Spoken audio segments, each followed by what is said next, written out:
Evening YouTube. Now I've just got home from work and I'm going to do a little video and probably call it the truth about vintage amplifiers and receivers or something like that, because this is the truth and it's something that if you're just getting into this vintage hi-fi and you're starting buying yourself amplifiers and receivers, then this is something that you really need to realise about these old vintage amps and receivers. Now, I realised this a long time ago. I have known this for a long time. So have most probably any of you out there who have had a lot of vintage amps and receivers over the years. You know this already. So this video isn't really aimed at you lot. This is more aimed at the people who are just getting into vintage hi-fi. So what am I talking about? What is the truth? Well, the truth is this.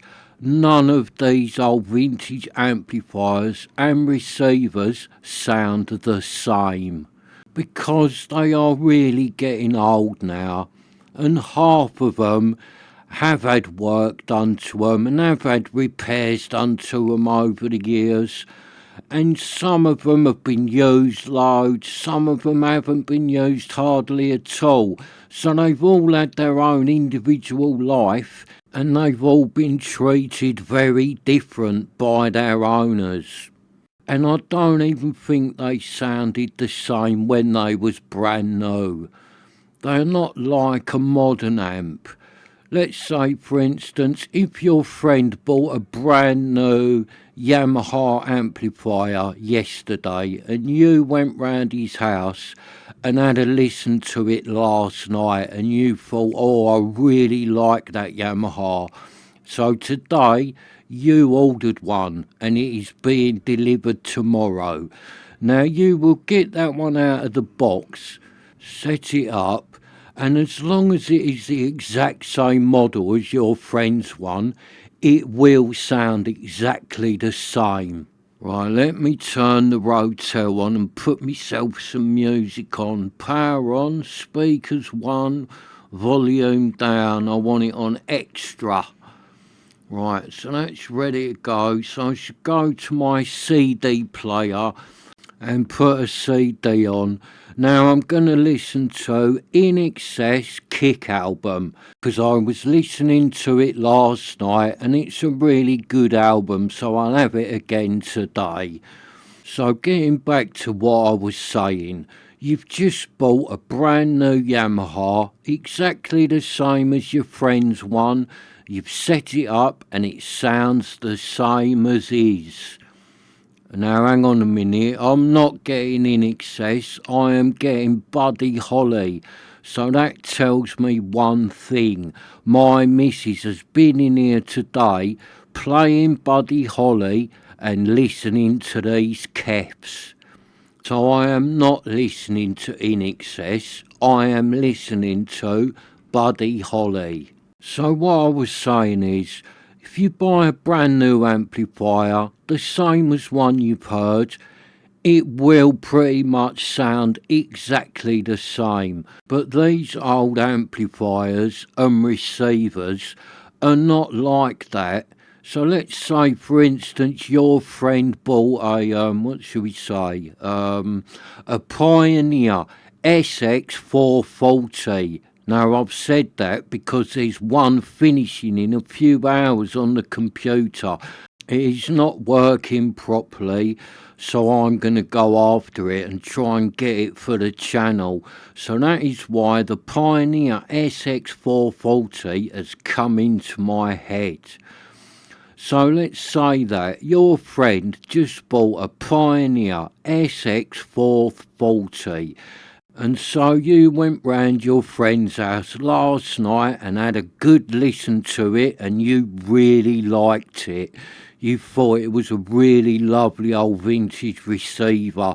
So you have decided to buy yourself one. And I don't blame you. It is a really good receiver and I am after one myself. So you have pulled the trigger and bought yourself a 440, exactly the same as your friend's one. But when it turns up, the chances are it won't sound the same as your friend's one. It could sound a lot better. It could sound a lot worse. It might sound very similar, but it will not sound the same. You have got a very small chance of getting one that sounds exactly the same as your friend's one, because it just doesn't work like that with these old receivers. So you have to sort of think like that when you are buying them. It's a bit of a gamble what you're going to get. You could buy one off the computer and get the best sounding one out there, or you buy another one and it doesn't sound that good. And it's not that there is nothing wrong with them, it's just the way it is. Some of them sound better than the others, and it is very rare that you will get two that sound the same. It just doesn't happen. So you're at home now, watching this and thinking, so where is your proof? You're full of it. Of course they sound the same. Well, my proof is sitting in front of you on this table in the form of that Rotel RA310. So what do I mean by that? Well, let's back up a bit to last week. Last week I went for the night to see my friend Clive, who's really into vintage hi-fi and he has got a load of gear. So I went round his house last week, and while I was round there I noticed he had a Rotel RA310. So I said to him, "Oh, I've just bought one of them, Clive. I bought it not working from the computer. I've fixed it. It's been serviced. It sounds really nice. How about I bring it round next week and we have the battle of the Rotels?" And he laughed and went, "Yeah, all right, but be prepared to lose like last time you bought an amp round here." I said, "No, I'm not going to lose this one. My little Rotel sounds fantastic." He went, "Yeah, but you said that last time about your little Rogers amp, and then when you bought that round, mine sounded better. Remember that?" And yes, I did remember that. It was about 6 or 8 months ago. I'd got my hands on a little Rogers Cadet amplifier. I'd serviced it, got it all working nice. I thought it sounded pretty good. So I took it round Clive's for the battle of the Rogers. But his one sounded better. Not by a mile, but it definitely had the edge over my one. So in our last amp battle, Clive had won. But over the years, we've done it quite a lot. There has been quite a few times when me and Clive have had the same amplifiers at the same time, and I will always take my one round to his house and we have a battle with them, because it's good fun to do that. We have a right laugh doing it. So over the years, quite a lot of the times what I have took round now has been better than his one, or his one has been better than my one. And sometimes it will take all evening of flipping about different sets of speakers, trying different types of music through it and that, because they are quite close. So sometimes it will take a lot of listening to pick a winner before we both agree that one sounds better than the other. But sometimes, instantly, the moment you play them both, you realise that one of them is just annihilating the other one because it sounds so much better. And sometimes, although this has not been very often, you have to call it a drawer because they sound so similar. But that has only ever happened a couple of times. Normally, after a few hours of listening, we will both agree that one of them is better than the other. And sometimes it literally takes us 5 minutes to both go, that one is much better than that one. And that is exactly what happened the other night when I took my Rotel round there.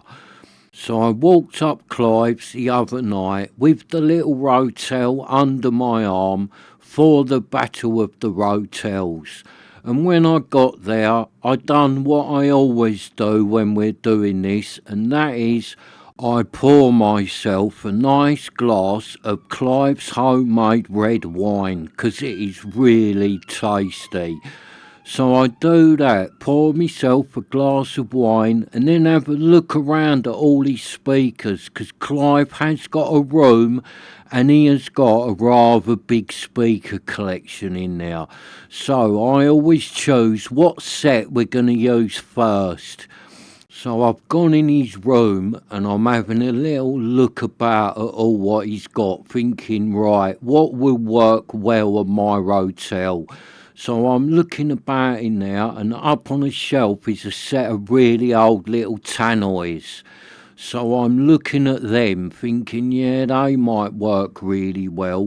But then on the floor at the end was a set of Bowers and Wilkins DM2s. So I've looked at them and thought, no, let's go for them, because they have got the Coles tweeter and the Coles super tweeter in them. So I thought that little combo might really suit the amount of detail that comes out of my little Rotel. So that was it. I went for the Bowers and Wilkins DM2s, which are a very nice vintage transmission line set of speakers. So I picked one up and carried it through to the next room where the Rotel was. And he went, oh, DM2's, good choice. He went, but you need a little set of stands for them. So I went back and got the other speaker and then got a little set of stands. They was only about 8 inches high and they was angled back a bit. And Clive said that they were the best stands to use on these DM2s. So that's what we used, these little metal stands. They was heavy, but they wasn't very tall. So when I came back with the stands, Clive is plonking down on the table a Thorens TD160 turntable. And I just looked at that and I went, oh, Clive, can't we go for CDs? He went, why? What's wrong with this turntable? This turntable's lovely.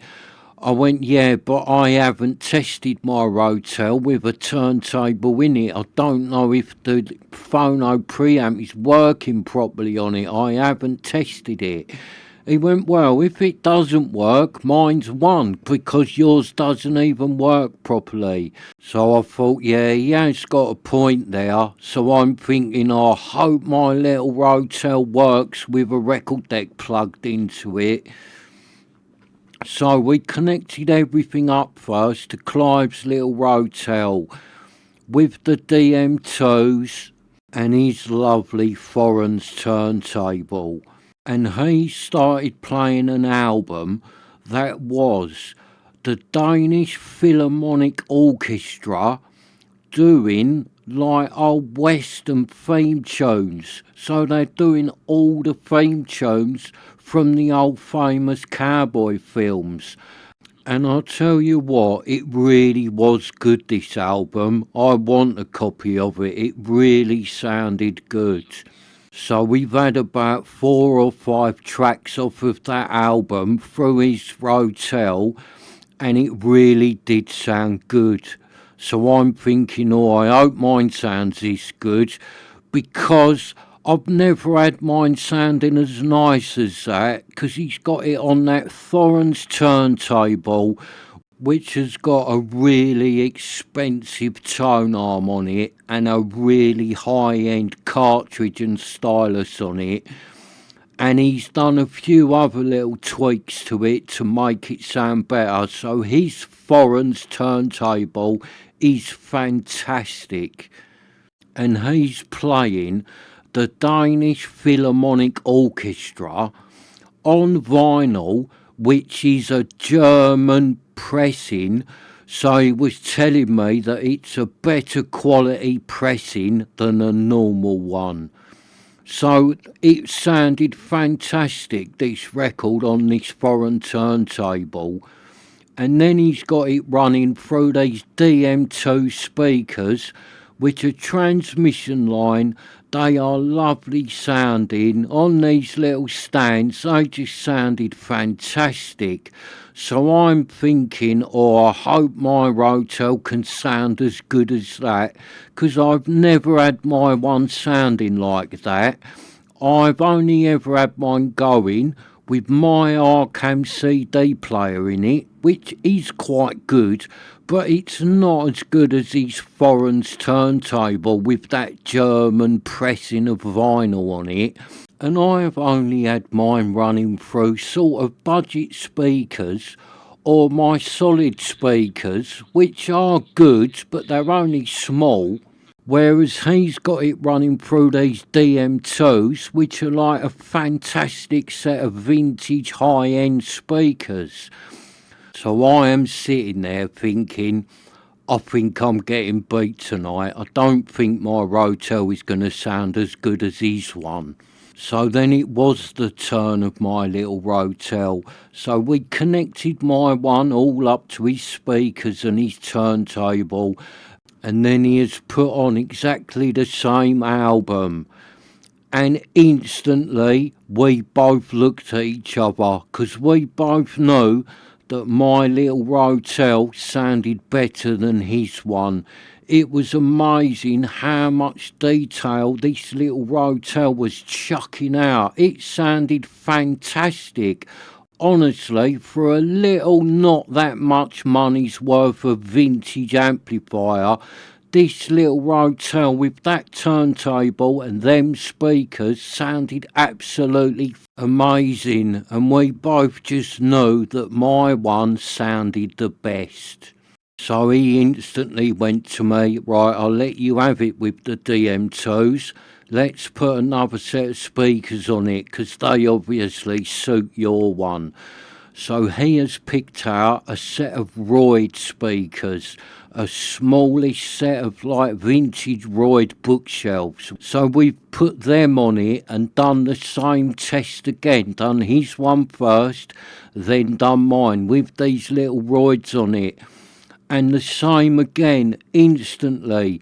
My Rotel just sounded better than his, like not by a tiny bit, by a really noticeable margin.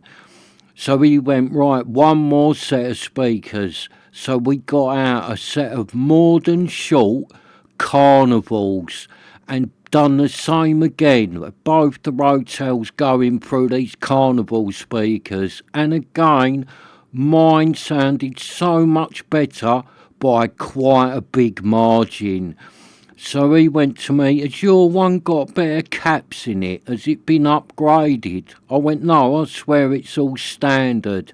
So we had the lids off of both of them, looking inside. They was exactly the same. So they both must have been all original, because they had exactly the same caps in them. And when we was looking inside them both, his one was much better condition inside than my one. So I did already think that my little Rotel was a good one, because it has got a really good sound to it and it has got a lot of detail. But that just proved it, because it was a lot better than Clive's one, and there is nothing wrong with his one. It has been serviced recently and all that. It is working sweet as a nut. It is just my one had a much better sound to it. So that is what I'm saying.